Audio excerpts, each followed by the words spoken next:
Hum. Olá, olá!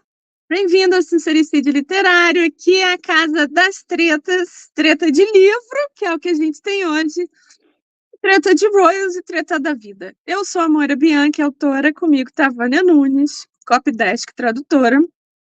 A gente vive nos livros, mas a gente gosta muito de conversar, por isso que a gente conversa aqui contigo. Se você ainda não segue o canal, parou aqui por causa dessa polêmica, siga, você vai gostar da gente. Se você já segue, a gente agradece. A gente gosta muito de ter você aqui. E nos dois casos, a gente pede o like e pede o compartilhamento. Aqui embaixo, você vai achar o nosso disclaimer, onde a gente diz, especialmente hoje, que a gente só comenta o que já está em domínio público. E aí, Vânia, o negócio é o seguinte: Olimpíadas, né? Antes de começar, peraí. Ah, Bom, para quem tem acompanhado os nossos últimos drops ou vídeos, principalmente o pessoal do Clubinho, né, que eu e Moira moramos no Rio de Janeiro, em regiões totalmente longes, e o frio tinha chegado primeiro na casa da Moira, e ela me sacaneou tanto que finalmente o frio chegou na minha casa, né, e eu estou aqui hoje com cara de foto 3x4. tá mesmo, preto no branco, é. Tá totalmente. Pretinho, óculos, parecendo assim, meio que uma Não, mas executiva. para tirar foto tem que tirar. Para foto de documento tem que tirar o óculos, que dá Tem que reflexo. tirar, né? Não pode usar arco no cabelo, por exemplo, Agora também tem que medir, né? Isso para também tem a ver com o passaporte. nosso assunto de hoje. Passaporte, você não pode usar óculos, não pode usar arco na cabeça, não pode usar brinco muito grande, não sei o quê, mas pelo menos eles deixam a gente dar um sorriso agora. Não precisa mais ficar com cara de bunda. Então, eu aqui Já é hoje alguma com, né? coisa. Então, hoje a gente vai tentar falar um assunto que é meio que uma continuação do que a gente falou aí nos últimos dias, mas a gente vai tentar trazer de uma maneira leve. É assim, a gente falou no clubinho, a gente não falou aberto. Se você é do clubinho, você já viu o episódio que a gente fez sobre a abertura das Olimpíadas. Se você não é do clubinho, você viu as postagens que a gente fez. Mas Primeiro, corra para ser, porque foi é, legal. foi ótimo, tá dando um bafafá danado nos comentários. E você viu as nossas postagens, primeiro o show da Celine Dion, depois do episódio da Celine Dion, esse está aberto, eu te convido a assistir. E depois daquilo que nós duas nos desfizemos em lágrimas, ela vai e canta de boa. Eu confesso que para mim ainda é dissonância cognitiva. Isso é assunto de clubinho, tá? Mas essa abertura de Olimpíada tá dando uma fofocada, não é só na gente, é o mundo todo. O mundo inteiro ficou em choque. Algumas pessoas se pegaram na Santa Ceia, outras pessoas se pegaram naquele desfile esquisito. Outras pessoas se pegaram nos atletas que ficaram esquecidos. Teve gente que ficou com pena dos Royals lá na chuva.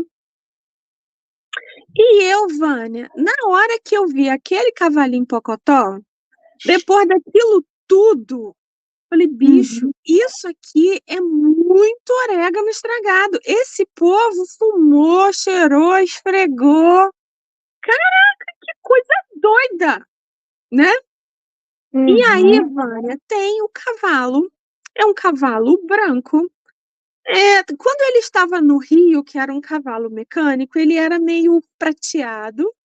Depois que saiu, era um cavalo de verdade.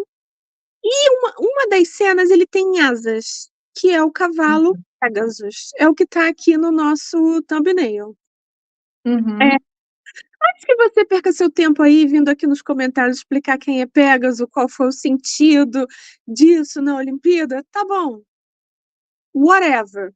O negócio é que esse cavalo, ele foi interpretado como o Pale Horse da Bíblia do Apocalipse.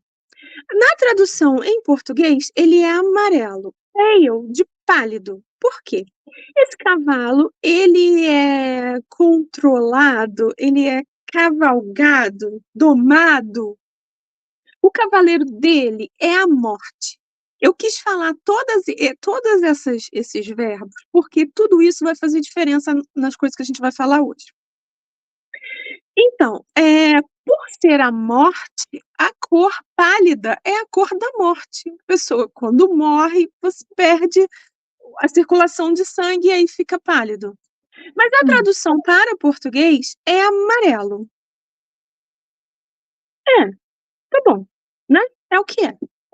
E aí, Vânia, na hora que eu vi essa interpretação, eu confesso que nessa hora eu já não estava mais assistindo, eu já tinha saído. Eu vi isso no dia seguinte, quando eu abri. Eu achei que foi mais uma bizarrice daquela linha de bizarrices. Mas aí, quando começaram a falar de Pale Horse, na mesma hora eu me lembrei de Agatha Christie. Aí, eu estava lá na minha, abri a internet para pegar uma imagem da capa do livro da Agatha Christie para fazer um short. Quando eu coloquei Pale Horse Book, bicho, apareceu uma chuva de livros. E aí foi que eu mandei aquele WhatsApp para você. Falei, Vânia, você não acha que isso valia um vídeo inteiro, não foi? Uhum. E é por isso esse vídeo aqui. Independente daquela polêmica das Olimpíadas, do que você interpretou, não interpretou, se você gostou, não gostou, não interessa. Aqui a gente vai falar de livros centrados nesse Pale Horse, que é o cavalo da Bíblia, tá? Vamos lá? Vamos? Então, vamos Bora. começar pelo Apocalipse de São João. É o livro mais antigo, né? Aonde ele aparece? O Apocalipse é o final dos tempos, né? É Uhum. um livro, Vânia, da Bíblia que eu não entendo muito bem. Eu há um tempo atrás, eu comecei a fazer um curso maravilhoso de teologia, mas eu abandonei porque eu engravidei. E depois, o bebê era pequeno, eu não ia deixar ele sozinho à noite, porque o curso era à noite. Meu marido também fazia comigo e nenhum dos dois quis fazer sozinho e eu nunca voltei. Mas agora eu acho que já está na hora de eu voltar. E eu não tive a matéria do Apocalipse, então eu não, é uma coisa assim tão escatológica e tão fantasiosa que você precisa estudar para entender que São João estava no exílio, numa ilha, e visões, tudo isso à parte. É um livro que fala do final dos tempos. E aí, esse versículo 6, que é logo o início, né, do Apocalipse, diz. Capítulo 6, versículo 8. E olhei, e eis um cavalo amarelo. E o que estava sentado sobre ele tinha por nome Morte. E o inferno o seguia. Foi-lhes dado poder para matar a quarta parte da terra, com espada e com fome, e com peste, e com as feras da terra. Ou seja, é o final da vida na Terra, um quarto da vida na Terra, tá? Aí você vai lembrar, mas não teve aquele Fica em Casa? Não é? E aí você vai lembrar que teve uma Olimpíada que teve na cerimônia de abertura, que foi num estádio, que teve como seria o Fica em Casa. Já vamos falar nisso. Continue aí com seus livros. Picura, tá? Eu fui então e achei uma explicação, versículos.com, só dá uma explicadinha melhor. São 4 cavaleiros que são. No capítulo 6, versículo 8, descreve a segunda trombeta do fim do mundo, na qual os 4 anjos que estavam prontos para ações de grandes destruições foram dadas as ordens de soltar as 4 pragas que estavam contidas no mar. Essas pragas eram 4 cavalos que tinham diferentes cores e cada um deles tinha uma missão diferente. O primeiro cavalo era branco, com ele, e quando ele montava, os que montavam nele eram permitidos trazer a paz sobre a terra.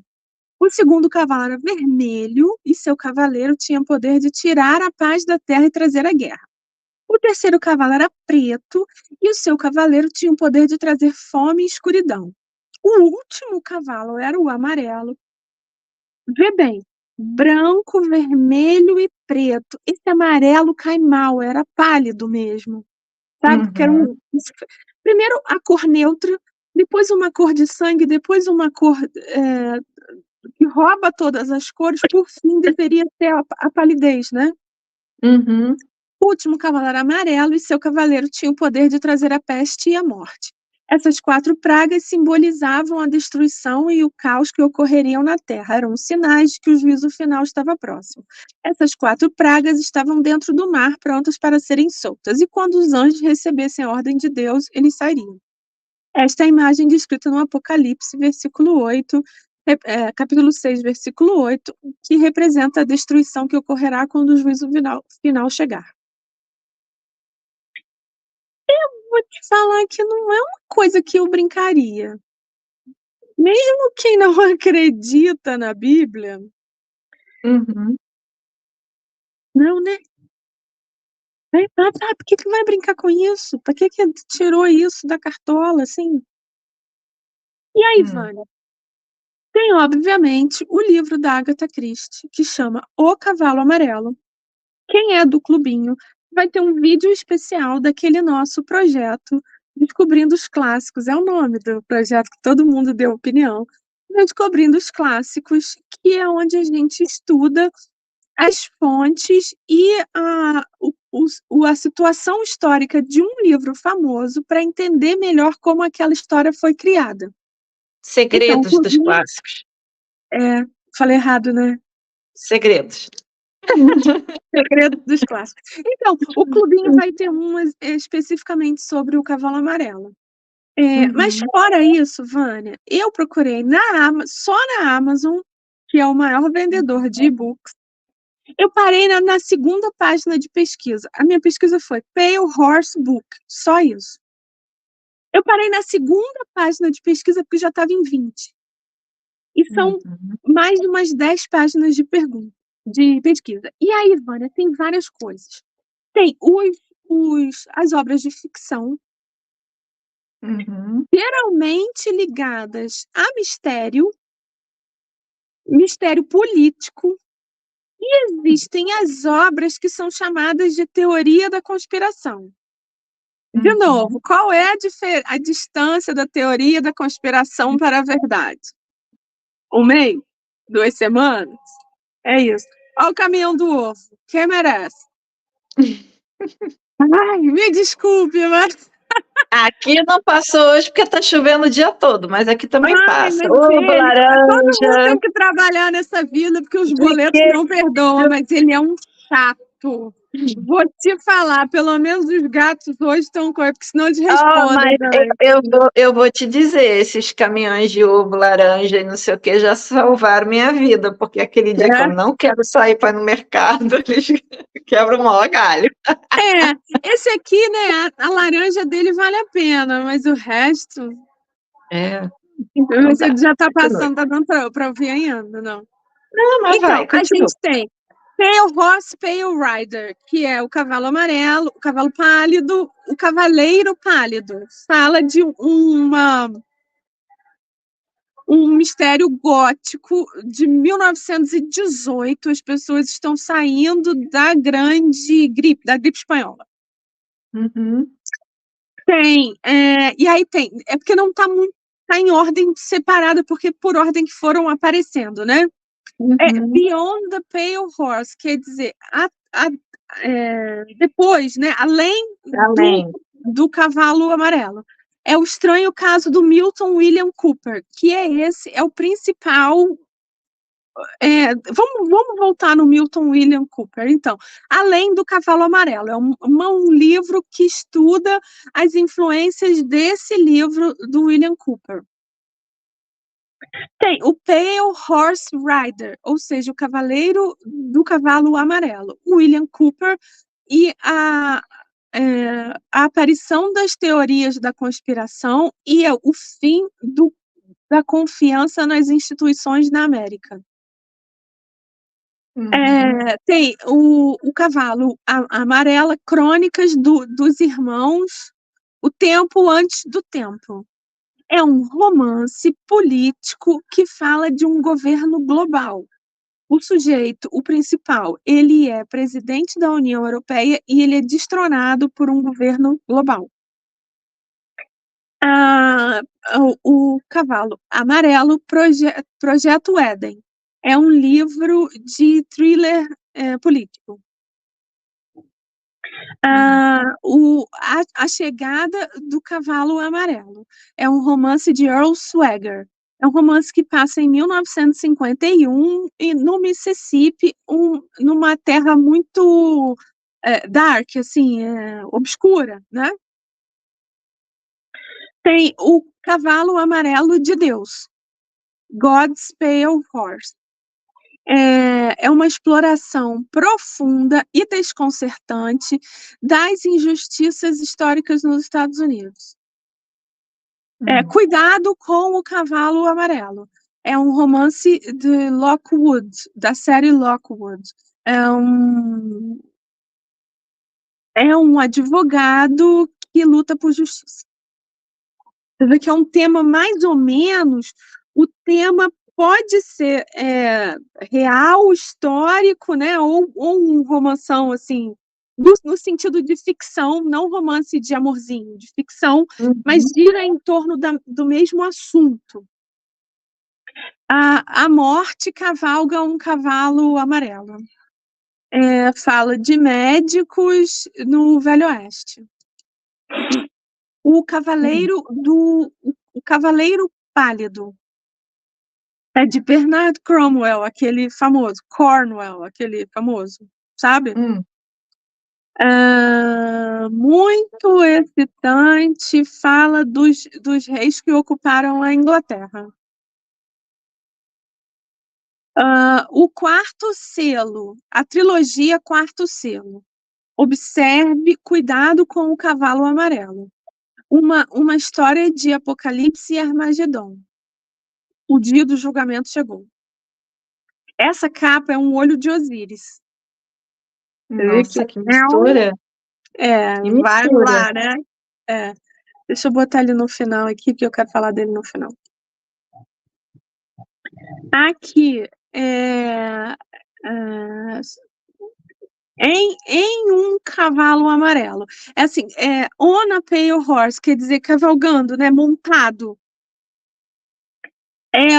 A primeira novela, a primeira ficção da obra da série Encarnações e Imortalidade. O autor combina uma história interessante e um conflito de lealdades extremamente emocionante. A Pale Horse, uma história de suspense da série Inspetor Ian Rutledge.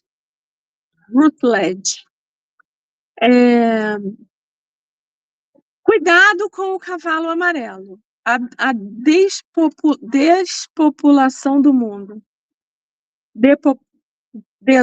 Despopulação do mundo.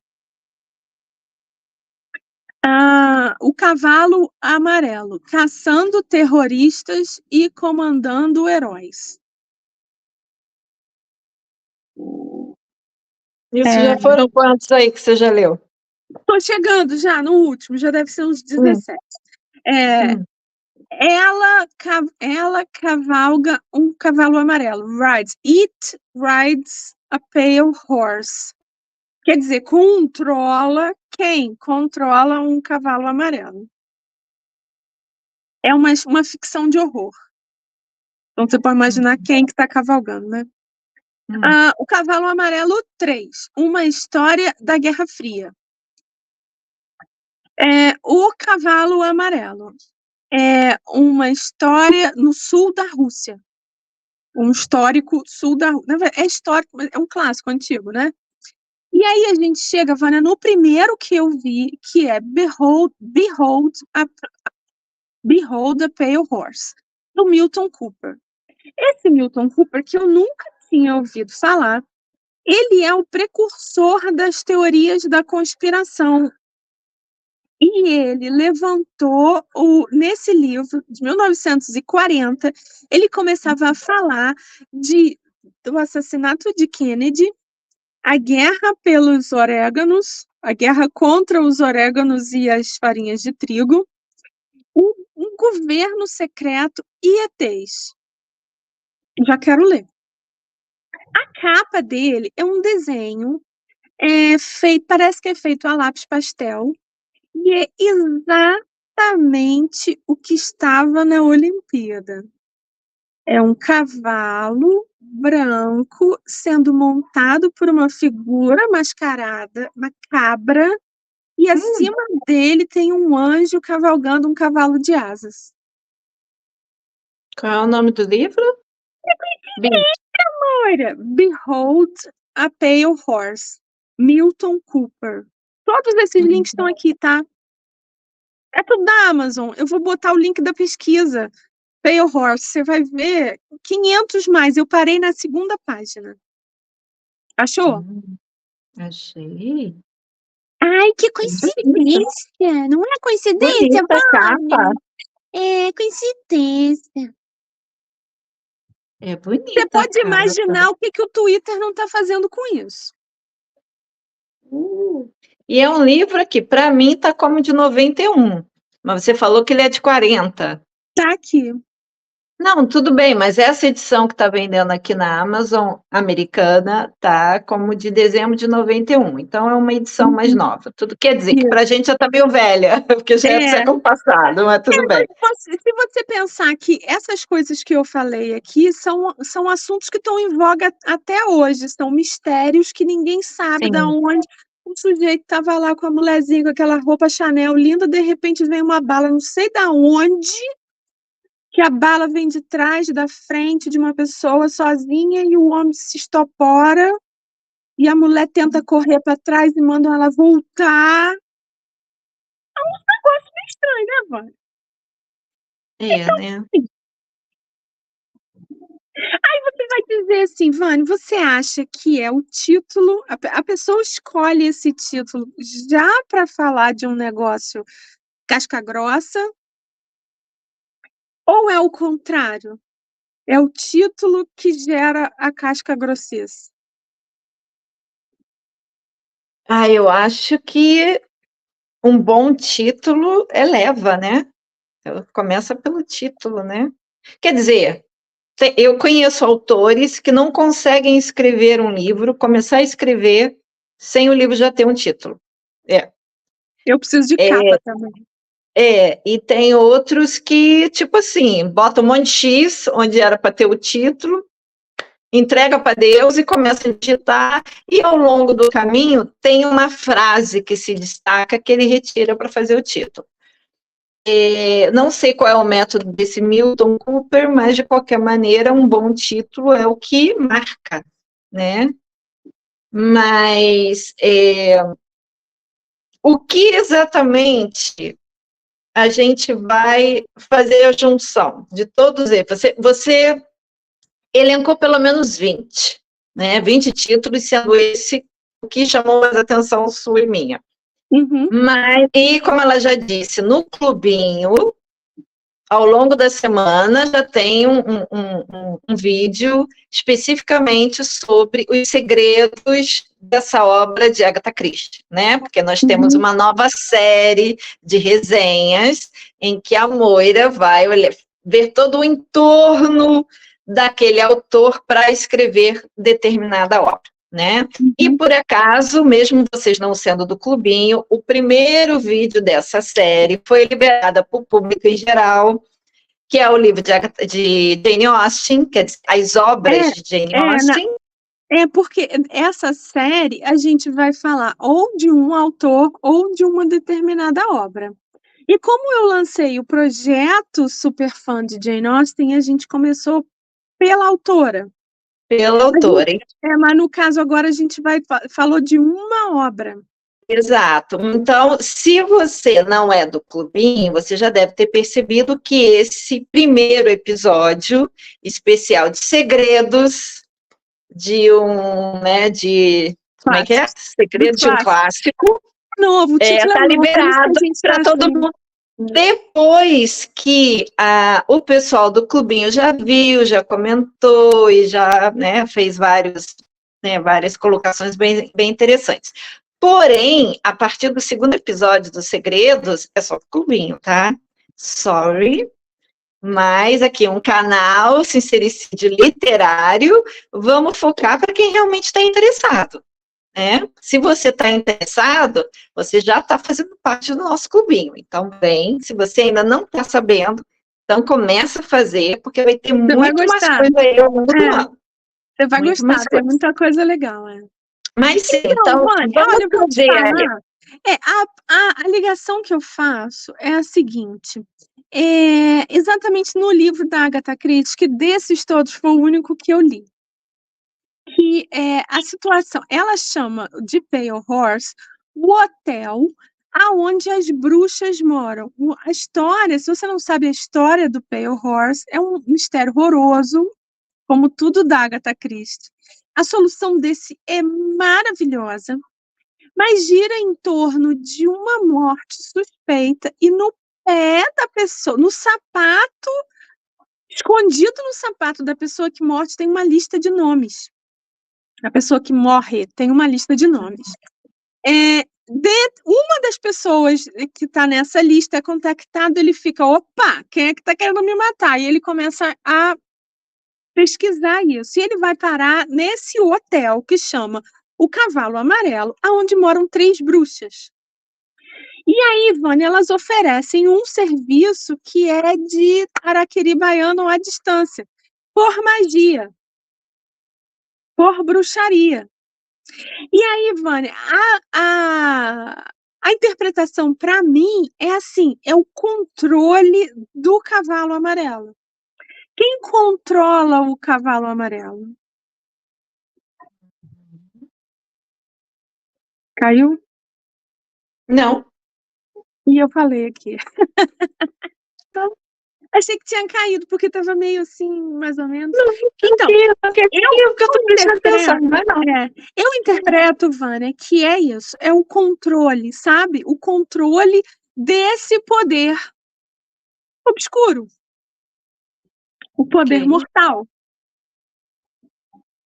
E em todas essas histórias, esses que falam de teoria da conspiração, estão falando de quem controla, né, a distância entre a vida e a morte.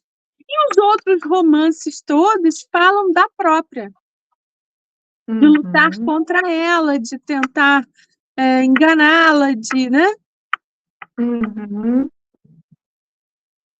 Pois é, essa coisa toda da Olimpíada trazendo, né, que a gente falou bem mais no clubinho, mas tem um texto, acho que se eu não me engano, do apóstolo Paulo, que ele fala sobre a aparência do mal. Né? Às vezes você não está pecando, mas você deixa com que a situação pareça que não é uma coisa boa, né? Tudo você pode, mas nem tudo lhe convém. Exato. Então, filosoficamente falando aqui, né? Vamos tentar assim, dar uma conjecturada um pouco rapidinha. A gente viu uma abertura que muitas pessoas comentaram, não, eu achei a Helena maravilhosa, eu estou acompanhando tudo, beleza. Né? É uma escolha da pessoa. E tem gente que realmente achou uns negócios estranhos, umas acusações não tão legais, principalmente quando deu toda aquela polêmica se era ou não a mesa lá, né? A mesa da Santa Ceia, mas não era uma coisa em homenagem ao Dionísio, o deus Baco lá do vinho e tudo mais, que uma das pessoas até disse que aquele deus Baco parecia um Smurf, que realmente parecia. Mas, da mesma forma, então, que eles não se explicaram previamente e deixaram com que a aparência do mal atacasse uma vertente do cristianismo, eles também fizeram com essa coisa do cavalo. Primeiro o cavalo na água e depois o cavalo em terra, com todos os países lá e suas bandeiras seguindo o cavalo. Bom, o primeiro cavalo, que, como você falou, era um cavalo mecânico na água, que era meio prateado, com um cavaleiro que parecia o outro que estava em terra, disseram que não tinha nada a ver com o Cavaleiro do Apocalipse, que era a deusa Sequana.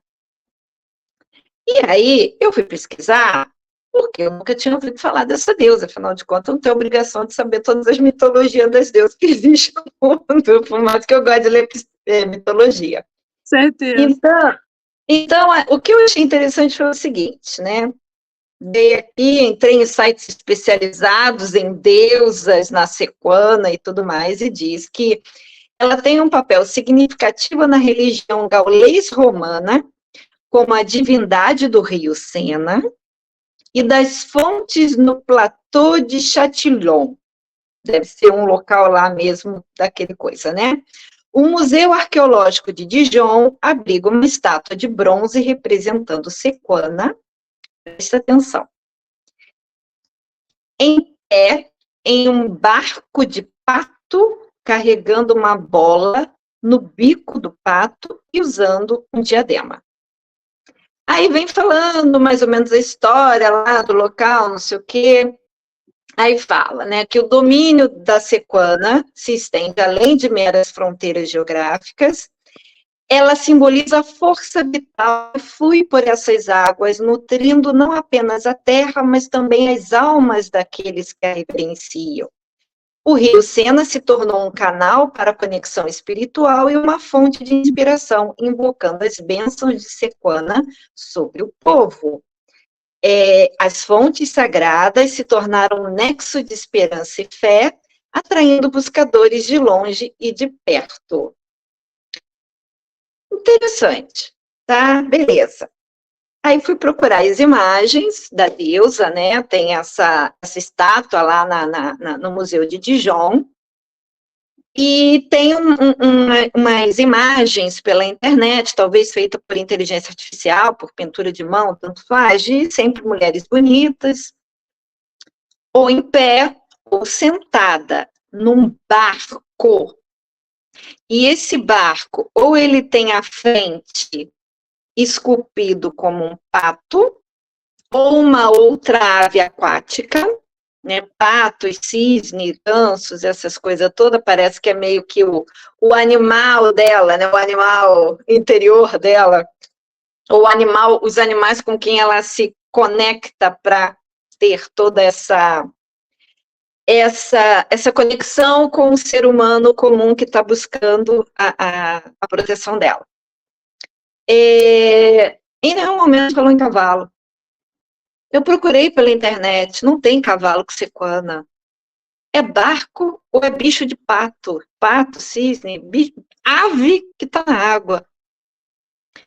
Então, aquele cavaleiro no Rio Sena, com o cavalo prateado, ser a sequana, foi uma justificativa que eles botaram lá no dossiê, quando estavam preparando toda a coisa, para assim, olha, quando falarem, resposta aqui, ó, tem que estar na ponta da língua.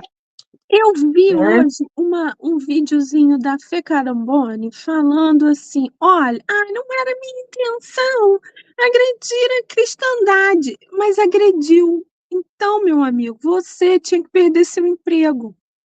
Por que, Vânia? Você não era uma pessoa sozinha pensando isso. Não, foi uma equipe. A gente tem beta, a gente tem revisão, a gente tem tudo, muita coisa que a gente tem que mudar para ficar na história. Mesmo, eu falei bastante no outro vídeo sobre, até dando uma exaltada no nosso carnaval brasileiro, porque é uma coisa extremamente profissional, né? Há muito tempo que todos esses carnavais, Rio, São Paulo, de Sapucaí e tudo mais, é para gringo ver, né? Porque é uma coisa cara para o povão pagar. Mas paga lá na arquibancada, lá longe. Os melhores lugares são para gringos, ou então para artista que está sendo patrocinado por um camarote aí de uma empresa famosa, né? Que ali você consegue ver tudo legal. Os carnavalescos, eles também têm a ideia, fazem lá todo o desenho, toda a prancha, não sei o quê, mas eles têm uma equipe que ajuda na pesquisa histórica. O carnavalesco, ele não faz tudo sozinho. Exato. Ele não faz. né? Então, provavelmente houve aí um produtor cultural, olha, é uma profissão legal, né? Houve um produtor cultural que teve toda essa ideia, que fez aí uma pesquisa, mas aí cadê o resto da equipe para falar, olha só, isso aqui pode dar uma interpretação equivocada. Então, como fez com a coisa da mesa lá, com um cara de bola de fora, com uma mulher barbuda, com um monte de gente se esfregando, né, dando uma conotação de uma santa ceia erótica, na coisa do cavalo, eles também quiseram dar a entender sobre esse cavaleiro. E aí, como ela falou que vários livros desses aí do cavalo amarelo pálido tem toda uma teoria da conspiração, vamos levantar uma aqui também. Se essa aparição do cavalo, que na água estava prateado e na terra estava branco, e aí ela falou, dos 4 cavaleiros, o branco é o que tem a capacidade de trazer a paz. Isso. Mas o cavaleiro que estava sentado em cima era igual o cavaleiro que estava sentado na água. Né? E aí todos os países seguindo. Não sei se vocês vão lembrar, porque eu não lembrava, mas sempre tem uma Nossa Senhora do Print que manda pra gente. Na Olimpíada de Londres, houve um desfile com um boneco gigante, parecendo aqueles nossos bonecos lá da onde mesmo? Aqueles bonecos maravilhosos. Não, eu digo aquele eu esqueci o nome, que tem um estado aqui que tem aqueles bonecos imensos. Né? Olinda, os bonecos de Olinda. Olinda, exato. Parecia aí um dos nossos bonecos de Olinda, que era um boneco representando a morte, representando alguma coisa de doença. Isso foi em 2012. Nossa, que legal!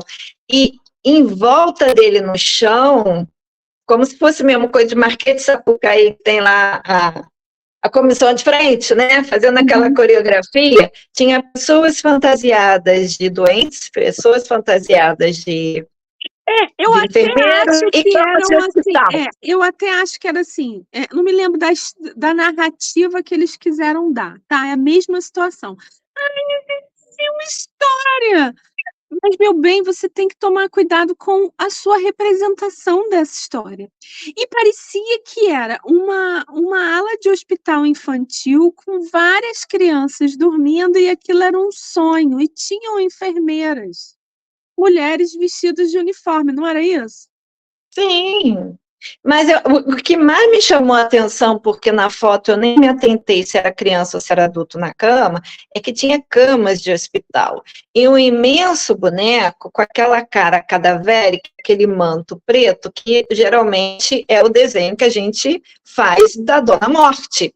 Uhum. Quem não conhece o personagem Dona Morte de Maurício de Souza, que ali é legalzinha, né?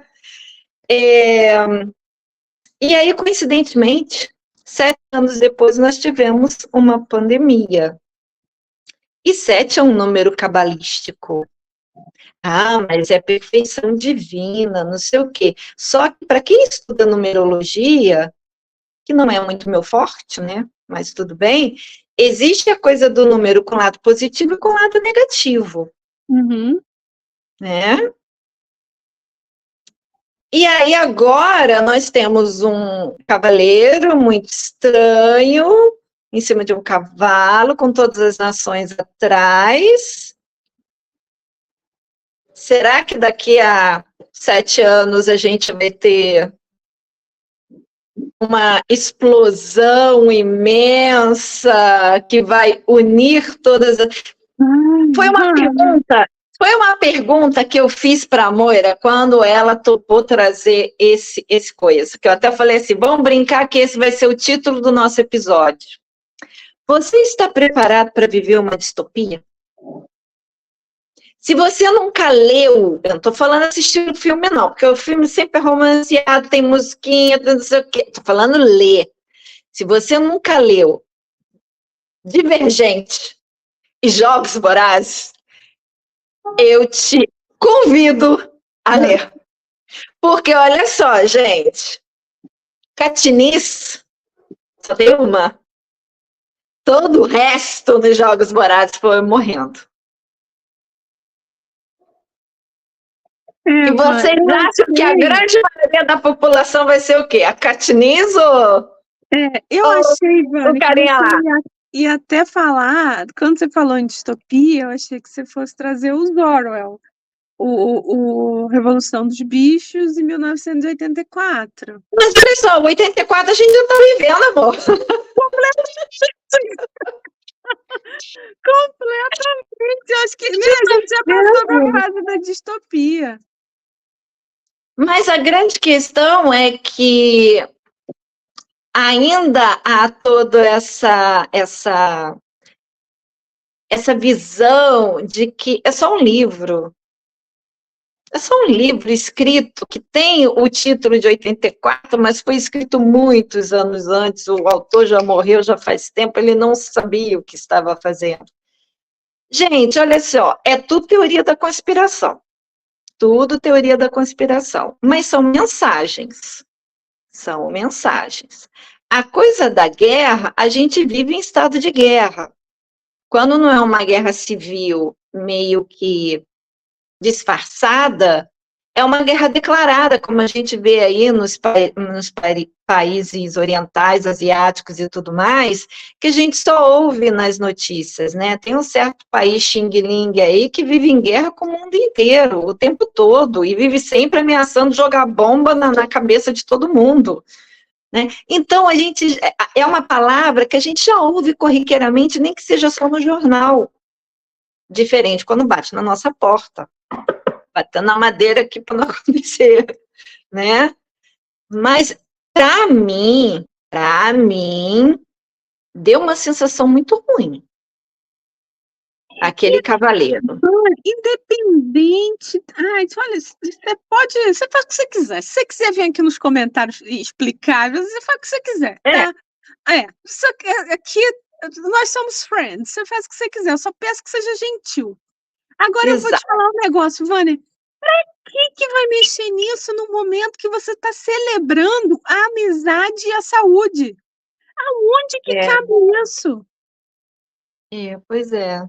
É isso que a gente estava se perguntando, porque a história da França é uma história com tantas coisas legais para trazer. Tudo bem que mencionasse lá os deuses do Olimpo, né, onde teve todo o início lá das Olimpíadas, mas podia ter trazido um negócio mais legal, ou que trouxesse um histórico do tipo, olha, a gente teve momentos de turbulência, de guerra, mas que culminou com um negócio legal, da união dos povos, mesmo que seja uma mentirinha, né? Porque a gente sabe aí que tem um atleta engolindo o outro, e, né?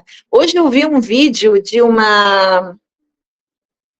de duas ciclistas da mesma equipe, que uma derrubou a outra.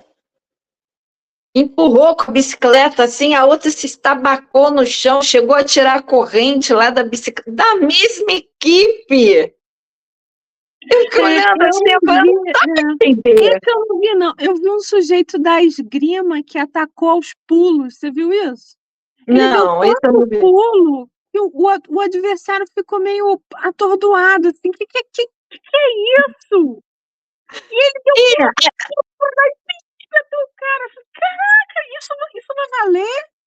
Isso valeu? Tem uns que você vê que faz um negócio legal, talvez até aqueles que façam coisas sozinhos, né, que sejam aquelas modalidades que é eu comigo mesmo, tipo aí o Medina, é o Medina que foi o surfista, nossa mãe, que é aquilo, que onda é aquela maravilhosa, e mesmo assim não deram 10, deram 9,90. Porque ele fez o que ele não podia, que ele falou da cristandade. Né? Então, a Raíssa também foi maravilhosa, mas também é uma coisa sozinha, né? Agora, parece que quando entra, assim, outras modalidades que está todo mundo competindo junto, que não é um de cada vez, né? Vamos dar uma rasteira, vamos não sei o que quer dizer, de espírito olímpico, gente. Essa Olimpíada tá longe, passou longe. Que Na loucura, abertura, né? no histórico e nos próprios jogos. O negócio tá meio difícil. Então, como eu estava falando, isso pode ser tudo besteira aqui do que eu estou falando, você não precisa concordar comigo, né? Pode dizer aqui embaixo que você não concorda, sem problema nenhum. Um pouquinho de educação, por favor, tá? Não vamos ser ignorantes, mas eu tive uma sensação assim muito ruim daquele cavaleiro daquele jeito. Eles têm a Joana d'Arc, por que eles não botaram uma mulher vestida de Joana d'Arc? Eu ia te perguntar isso, não sei se você sabe se teve Santa Joana d'Arc, que é uma coisa tão importante na história da França, né? Uma guerreira, uma mulher empoderada, sozinha, liderando, blá, blá, blá, blá, blá. Não vi, mas como eu te falei, eu já peguei começado. A Eu narração não me vi. deixou rangendo o dente, eu tirei o som e eu saí um tempo depois, um pouco depois dos Minions, que eu também não sei o que Mas estavam também fazendo tem ali. uma coisa, né? A Joana d'Arc era muito, ela seguia muito os guias cristãos. Ela era muito religiosa, não era? Ela tinha esse tete a tete aí. E você trazer uma heroína, santa ou não, que tende mais para o cristianismo, se eles já tinham feito lá um pagodinho com todo mundo lá de barba e vestido azul, então não ia combinar, né? Então, assim, vamos Deixa ela trazer um outro quieta, né? cavaleiro, mais sinistro, né? Deixa ela quieta. Deixa ela pelo menos uma se salvou. Olha, gente, é o que eu estou falando. É um assunto interessante. A Moira citou aí vários livros, provavelmente tem muitos desses livros em português, é só dar uma cavocada aí no site de venda. Mas essa imagem, essa mensagem dúbia que eles deixaram proposital, deixou um gostinho de fel. Foi de mel, não, foi de fel. Eu continuo achando assim, Vânia, para que vai mexer com isso num momento desse, sabe? Porque, assim, não, é Dionísio, bicho, Dionísio era o deus do todo errado na vida, da bebericagem, da talaricagem, só que a gente está aqui falando de outra coisa, a gente está falando de pessoas que fazem todo tipo de sacrifício para não ficar na bebericagem, na talaricagem, para vir aqui conseguir competir, tá entendendo? Esse Dionísio tem nada a ver aqui não, bicho. Tem que ser outro Deus. Traria, sei lá, qualquer outro. Esse não cabe. A talaricá não cabe. Né? A beijação não cabe aqui, nesse momento. No final, talvez, porque todo mundo já ganhou quem ganhou, perdeu quem perdeu, agora, uou! Não, a abertura não. Vânia, nada ali encaixa. Pois é. Mas uma coisa a gente tem que admitir, fizeram história. Porque o povo tá falando. Fala mal, fala Nós bem, mas aqui. fala de mim. A nós aqui. E a gente está aqui no segundo ou terceiro episódio aqui falando deles, porque não sei se eles quiseram dar essa notícia, essa mensagem, tudo bem, eles estavam no direito deles, mas deixaram um gosto amargo, vários franceses pediram desculpa em nome do governo, do tipo assim, esse governo não me representa, né? E vamos ver agora no encerramento, né? O bom é que parte do encerramento já tem a apresentação do próximo país, né? Quem é o próximo, você sabe? Eu não lembro não. Vamos descobrir aqui. Estamos em 24, então 28, né? Olimpíada de 28. Acho que é Los Angeles. Ih! Será? Gente, vai ser mais um dia que eu vou passar com a televisão desligada. lendo meus livros. Deixa quieto. Deixa quieto. Bom, mas é isso, gente. Aguinha Pocotó.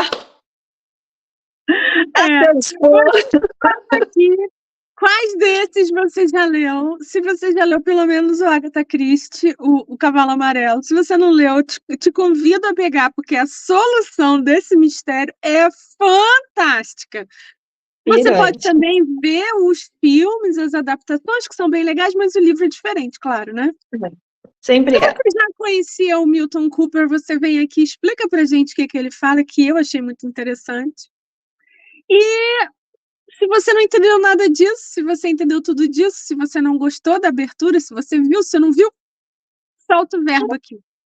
E se por acaso você é muito mais estudioso, muito mais culto e já leu coisas muito mais do que eu, tá ótimo, você encontrar alguma imagem da Sequana num cavalo que não seja num barco de pato, manda para mim, eu vou adorar ver, porque eu gostei dessa deusa.